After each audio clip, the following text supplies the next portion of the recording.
Welcome to the Final Worlds Prediction Show. Yes, I call it the Final Worlds Prediction Show because it's also the show where we talk about finals. And we delayed the show by, I guess, I don't know, 14 hours or so because we thought that Elias would be able to make it, but he has since died. So rest in peace, Elias. This is the memorial episode for Elias. You can see that, it's that picture of him. It's very similar to what you'd see at an award show for people who have passed. So Use the uh, code RIP Elias for for 50% off this week's. No, he has Steve in the chat says Ripley is God but not forgotten. Yeah, exactly. No, Steve, thank you for the sub. uh no, Elias has food poisoning and we were hoping he'd be better by now, but he is apparently. You could just imagine all the things that are exuding out of his body right now. Let's get into the show. So, since our last episode, we had the semifinals. I'm joined for this last episode by Cubby and Croissant. Folks, Croissant, I think you said you thought T1 was going to lose, and yet your lineup was pro T1. So, what happened? Yeah, I was hedging hard. I also was trying to just try to see how we could push back against the narrative that uh, T1 was ramping up, even knowing that like all the expectations were on Genji to win because they've beaten T1 in all of the series in the last 2 years, close to it, and then they had a redefined expectations because now T1 is the one expected to win, and maybe it'll be a bit closer, and Genji wouldn't choke as much, but it was just as rough as we expected. Like if T1 were to win, then it would have been through bot lane, and like as we saw, Pays and Lehens were both like probably the two biggest underperformers, although there's an argument for like all of the players on Genji to have flopped at some point in the series. I think Keen, especially like in the Jax game, was like that's like the tipping point of the series, arguably, right? Because I don't think their draft was actually that bad in that one. And then for Weibo BLG, I think I predicted BLG to win. Didn't think it would be a 3-0, and I thought Weibo would be able to make use of their blue side advantage a bit more. Um, but yeah, Well, let me it throw to was Cubby a for really the exciting semis. the Weibo BLG. Cubby, what did you say Weibo or BLG? I had Weibo. Yeah. I think Yeah. Croissant, you had BLG, right? Yeah, yeah. Yeah, because I think Cubby and Elias teamed up together on their predictions, and Yeah. you guys all split kind of down the middle. It was I, a 3-0, dude. the tricky part about the semis, as we talked about before, was that domestically, you would really heavily favor BLG and Genji. But when I went through the tape internationally, I favored Weibo and T1 based on the gameplay we had seen so far. I really liked Weibo's drafts going into that series, and then they just kind of drafted like poop or drafted like they had no faith they could actually beat BLG. And then T1 were able to overcome their biggest domestic opponent and biggest rival to face what has really been their biggest international rival in BLG throughout the time they've had this roster. So I actually think we have a killing final just based on that storyline in itself. And it was kind of funny to see, like, I really had difficulties predicting semis based on the domestic performance versus the international tape, just telling me that, like, each team could have won in both games, and it ended up splitting 50-50 with BLG with a dominant 3-0, and then T1 finding a pretty convincing series against Genji. Yeah. All right. Well, let's review. So I think, okay, so Cubby, you said from a team prediction, you were wrong about the LPL Civil War, but you were correct about the LCK. Croissant went the opposite direction on both of those. And I think Elias was the same situation because he and Cubby were teaming up on their predictions. So that was the team prediction. This show brought to you by Prize Picks, by the way. I should have said it earlier. But folks, if you're just now watching for the first time, where have you been the last 7 episodes? But the other thing I'll say is we submit these lineups beforehand, or I have my contestants do that, and they had lineups for semis. So let's see how both of them did. We'll start with Elias. Rest in peace. It's terrible to talk poorly on the dead, but he lost. And he lost in a pretty sad fashion because if he had just taken like the flex play, he would have been okay because Elias, who I'm showing here, he hit 3 of his 4 squares. So he had Keria at more than 23.5 assists. Keria got 28. Guma at more than 9 kills. He got 13. Knight and Elk at less than 29. They got 32 assists, so just barely over. And Keen at less than 17 got 10. So he was so close to getting, I think, what would have been, I don't know exactly what it would have been, but I think it probably would have been up to like maybe 160, 120, something like that. And unfortunately, he lost out. So a bit of a heartbreaker for Elias. So Elias, he gets a loss in death. Okay, Cubby, what was your lineup? You know, Travis, I felt like I had serious edge against Prize Picks. I thought I found a flaw in their system. And that was with support assists. So I had both Crisp and Keria, the teams that were not favored to have more assists than what their square projected. And even with Weibo having the most disastrous series possible, it was close. So yeah, I still think that these are squares I'm interested in moving forward. I feel like I found a little bit of edge, like the fact that Crisp is only 2-3 off. When again, Weibo, those games could not have gone much worse for them. If they win one game, it's different. If one game's closer, it's different. But wasn't the case. Series slowed down quite a bit, and I missed it by 2. Sag. All right. Well, Cubby, I'm sorry, but you also get the thumbs down for this episode. Finally, we have Croissant, who for the first 6 episodes, I think, was unable to get a win in. Maybe it was the first 5, because I think you yeah, whatever. Anyway, I think you won the last one and you won the one before that, right? No, so I won the last time, or I won once, and then that put us all tied at like a That's one right. win Okay. ish. And then now Now I'm taking the lead. Yes, taking the lead, coming up from behind, I guess is the, what's that phrase for whenever somebody comes close. All right, whatever. Anyway, what was your lineup, Croissant? My lineup was I thought the tipping point if T1 were to win would be bot lane, so I had Keria at more than 23.5 assists, and he got 28. And then I had Pays at less than 12.5 kills, and even with, I think, like a pretty good Kai'Sa game, he only got 8. So he was less by a pretty wide margin as well. And yeah, I said when the show started, I was like, I'm probably going to be really bad at this. And then hopefully I definitely will improve. I don't know how much I'll improve, but, got lucky towards the end twice in a row. Oh, wait, wrong one. Where is it? I've got a trophy for you. I'm going to give it over here. Okay, congratulations to Croissant on the lineup win for this past week. That's really cool. Congratulations on your win. All right. Yes. So where are we at? So let's talk about finals. We have the T1 BLG matchup. I know, Cubby, you already were talking about how you felt like this was going to be really cool because of sort of the narrative. But what do you expect to happen in that game, and who do you think, or that match, and who do you think will take it in how many games? All right, I've yet to do my reviews. That said, I'm pretty confident that it's going to be a T1 3-1. I'm going to give T1 the gentleman sweep over BLG. BLG, for me, is too good of a team not to get one game. These guys play maps that are insane at times. Just like how they play, their form in a single game is crazy. But overall, T1 have had the best early games in tournament, hands down. Those are built around Owner, who has been the best early game jungler. And BLG, for me, has actually really struggled in lane swap scenarios at times. And also, they made a jungle swap, which I think saved their tournament, but I don't think it's enough to overcome T1 and Owner. Also, Keria versus On, it feels like most teams are just denying Rakan from On, and then On is a bit of a griefer. So I feel like what happened with T1 of the Hens, they can make happen with On, and it will be easier with him.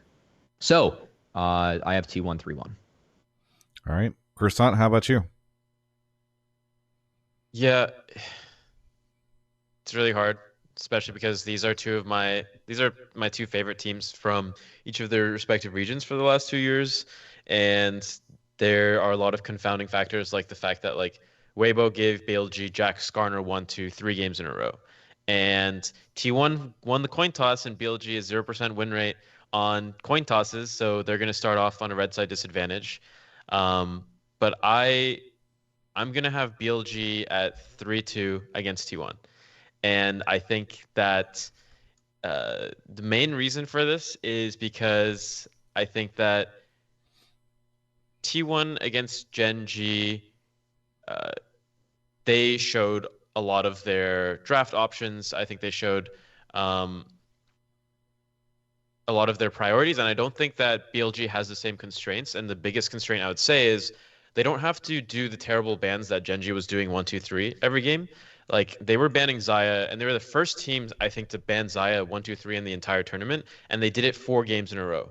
And it's just absurd to me. It's just like, how, like they must have been getting absolutely destroyed in scrims against T1 at some point, despite the rumors we heard about like Gen G 20-1 against T1, because like Guma looked good on Xayah, and there have been some other Xayah bans in the tournament against like Viper, but you wouldn't expect that you'd need to put that much priority on it. And it was to the point where they were giving over Ashe. They were giving over all these power picks instead of that. And we've seen that like, so the short, like long story short, Pays and Lehens, I always felt were going to get gapped by T1's bot lane, even if Canyon and Chovy pulled through on the top side. But they also had the downside of like Canyon was getting outperformed by Owner, and Zeus was definitely advantage over Keen. And even though that can definitely happen on the day, like T1 all shows up and BLG doesn't, I just expect that Knight and Elk will be at the very least equivalent to their counterparts. And there's a strong argument for Knight to outperform Faker in the finals with a wider pool.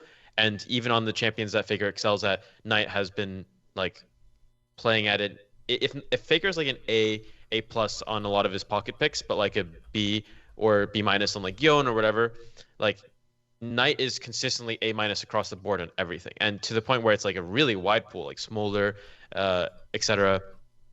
And so I'm really confident about their mid bot. I think that Bin can also get the edge on Zeus, which is something that I wouldn't have said about Keen in this international tournament setting, even though Keen had Zeus's number domestically.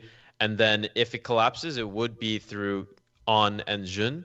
But On has surprised me because he played like Nico. He busted out things that you wouldn't expect. So I actually think that he had a bit of room to go off of Rakan Comfort.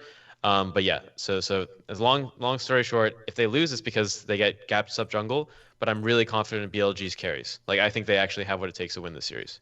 That is one thing I'll be looking out for, to see if T1 holds the Smolder ban. It's much more necessary against Chovy, but that could easily be something that they just keep consistent, and they can run a lot of the same strats that they ran for the Gen G best of 5. So that's actually, I like that highlight in particular. That's something I'm really looking out for.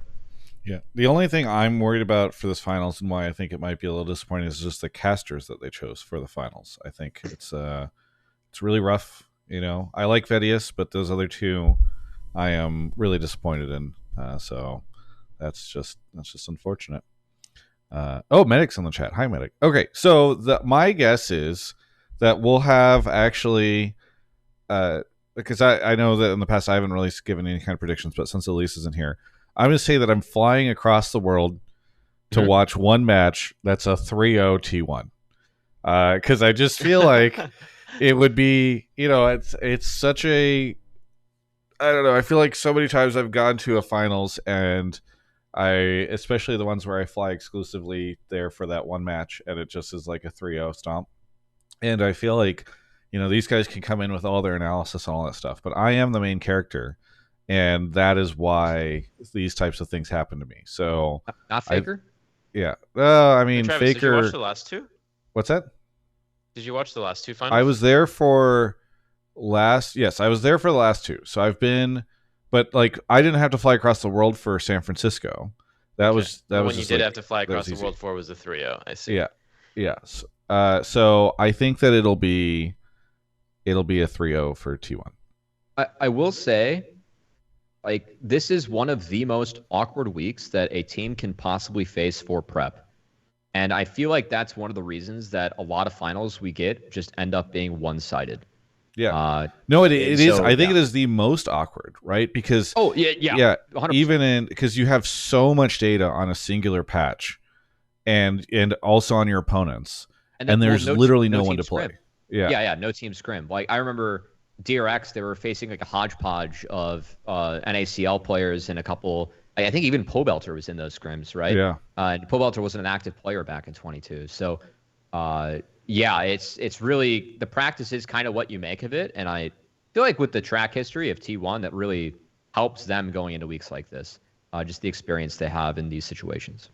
All right. Well, we only sure. have one match to make a lineup for, but it's time to ask all of you, and I'm going to ask chat too to make a lineup. And Elias sent one in, so I'm going to go ahead and show Elias's here.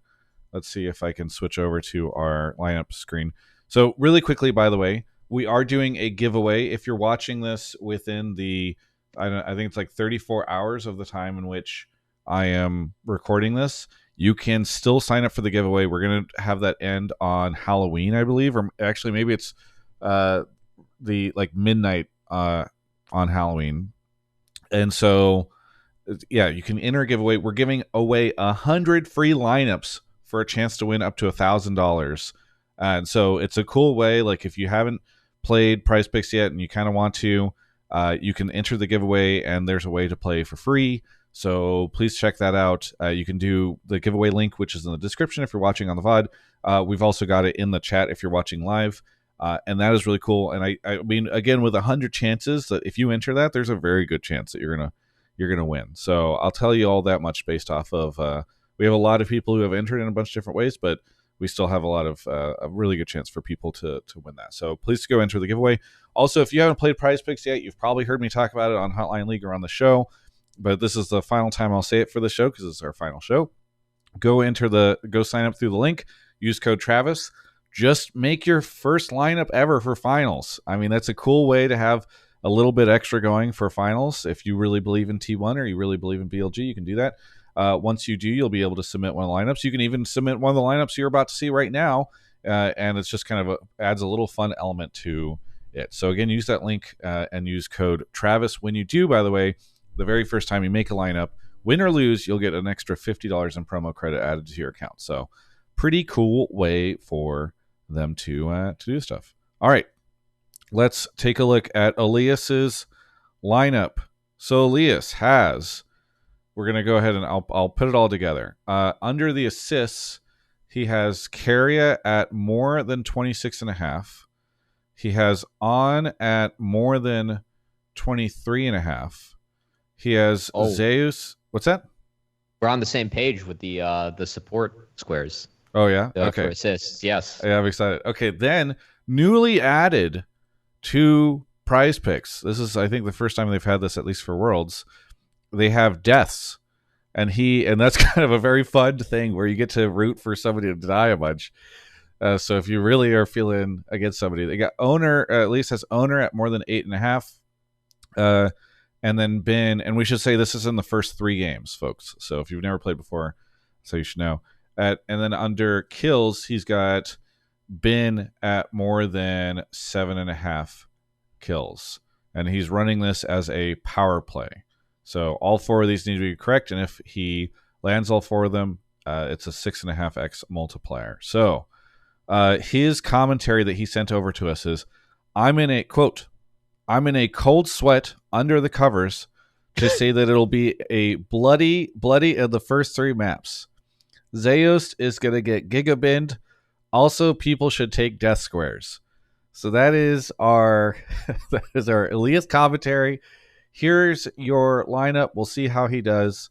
Maybe we'll do something where we just review these on Hotline League next week, since we won't be doing an episode, but we'll see how things went down. So we'll send a Hail Mary for Elias in this lineup. Yeah, hope you feel better, Elias. Rest in peace. Okay, so that is the Elias lineup.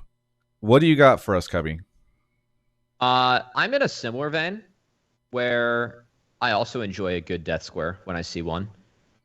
So we have On at more than 9.5 deaths. I really feel like everyone's figured out just take Rakan away from this guy and he will make bad plays. And then we have Gumayusi at more than 10.5 kills. All right. And Guma. on top of that, because it's finals, I'm going to make it a little bit interesting. Okay. I also have Keria at more than 26.5 assists. Keria. This will be, yeah. This More payout is not fantastic because it's discounted because you have a couple Are in you the doing same game. I don't. I assume you don't want to do flex play because then it's 20 to win 20. But if you do the power play with that, yeah, 3x.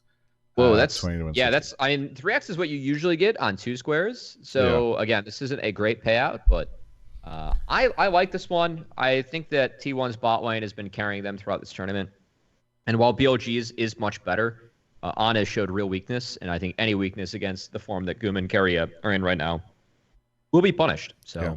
Croissant, would you trail this? I actually, for the first time ever, I submitted my lineup before the show started. Okay. And I have On and Kyria for the exact same squares that Oh, Cubby had. really? So yeah, I funny. would probably trail it. Okay. The only thing I didn't have was Guma above a certain number of kills. And I have to look closely at like what champions I expect to be open to actually figure out how many times he will kill someone. But I'm very confident that Kyria will get those many assists and On will die that many times. Even in On's 3-0 win, he died 10 times in the first Really? Okay. 3 games against Beal. But it's like obviously going to be different. Yeah. But he's a Croissant, big so dyer. you had these squares. Do you have any other squares that you picked up? No, I'm at the 2 picks to pay 45, not like Elias with the 4 picks to pay like 130. 5x or something. Yeah. Six but- and a half. Yeah. Yeah. Okay. I am So surprised that it's that low. so this is fun. Okay, so we have both Cubby and Croissant who are running very similar lineups, and Cubby's just going slightly further for a slightly bigger payout. So we'll see how that goes. But Elias, it looks like Elias is kind of off on. Oh no, all of you guys are taking the Keria square, right? Yeah, all 3 of you really like this Keria 26.5, or more than 26.5 assists. So that's pretty cool. I like that. All right, chat. It is time. We're gonna ask you to make a lineup. So in the effort to make this a little faster, because we got some feedback that people wanted it to be a little faster this part, rather than asking folk my guess what squares they want ahead of time or the number to see what it's gonna be, I just did that so that we can get everything done. And here's what we got. I asked Cubby for a number. He told me a number that lines up with Guma deaths, more or less than 7. So I'm going to do a poll in chat right now. We're going to ask all of you, how many deaths do you think Guma is going to get in the first 3 games? More or less? And I think it's worth noting, I won't say anything. I'll just let you guys decide on the poll. So here's the poll is up. Let's see what you all think. Croissant, what are you looking forward to most about these finals? I'm really looking forward to, well, the teaser. Faker said was really good, and then that always sets the vibe going into the series. And then one thing that I thought was super interesting was Gen.G. during their series against FlyQuest, they showed some of the backroom talk, and they're like, we are putting so much pressure on ourselves to like do these dives, and like we just don't need to do that. Like we can just play consistently, scale up, and just win the game through pressuring the map in a normal way and not putting pressure on ourselves. And then the very first game that against T1, they tried to dive Zeus, and it was one of the hardest dives I've ever seen. Like Zeus played perfectly, but also like they should have expected him because he's really good in those situations. And that's what felt really like interesting about the series is that T1 was already like felt like Gen.G was already nervous, right? And then just seeing in the first couple of moments in the series, like who's more nervous between T1 and BLG, and then but both of these teams are better at resetting, like mentally, than Gen.G or whoever, because Gen.G hasn't faced as much adversity as both of these teams, and both of these teams have struggled at different points during this year. So yeah, just like the tension is going to be like so high, and I feel like it's going to be way higher than like last year's final. And obviously, nothing could really beat the tension of like T1 DRX, but that was like you could feel T1 seeing that it was slipping away in real time. So yeah, just really excited for those moments. Those next poll is up. Bin, Jun, and Knight at more or less than 24.5 kills together. So this is a combo that you see here. The poll's up in chat right now. Please go vote. More or less than 24.5 kills in the first 3 games. Do you think it's going to be bloody? Do you think it's not going to be? Right now, it's overwhelmingly more. Travis, yes. While we wait for chat on this, I'd actually like to ask you, as someone that is attending and has attended a lot of finals, what are you looking forward to about going? And what are some of the favorite moments that you've had at past finals that you've been able to attend? Yeah, so for me, I think I'm really looking forward to seeing Faker and T1 play. I have loved this lineup. It's so funny. It almost tied. So we're at less than 24.5. And I will go ahead and just give everybody the last poll so that we can get it up. It's Keria at more or less than 26.5 assists. So that's going to be more or less 26.5. See how you do, chat. That's up. So yeah, I really like this lineup, this T1 lineup. I've been interviewing their players and interacting with them and seeing them in content. I've just felt like they're a really cool group of people.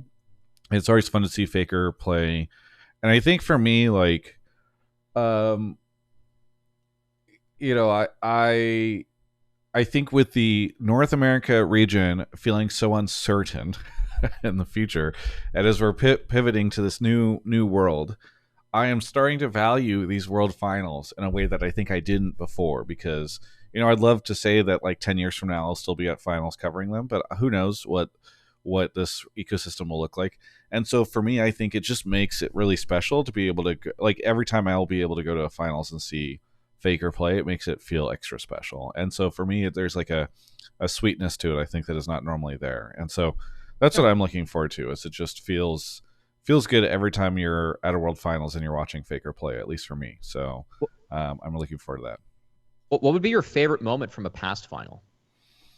It's hard to say. I think because there have been a ton that I really liked. I do think 2022 world finals, coming out of COVID and getting to do Hotline League Tour and all that stuff, and then having probably the best world finals I've ever watched, and getting to watch it in my own region and all that stuff, I think, around so many friends, because everybody came out to finals, like, that just felt really, really good. So I think 2022 world finals is probably my favorite. And in terms of like just moment, I don't have a specific moment in it, but it just, I think also feeling like the crowd gets so excited for Deft and DRX and everything. The crowd was insane. Yeah. It was that game 5 was insane.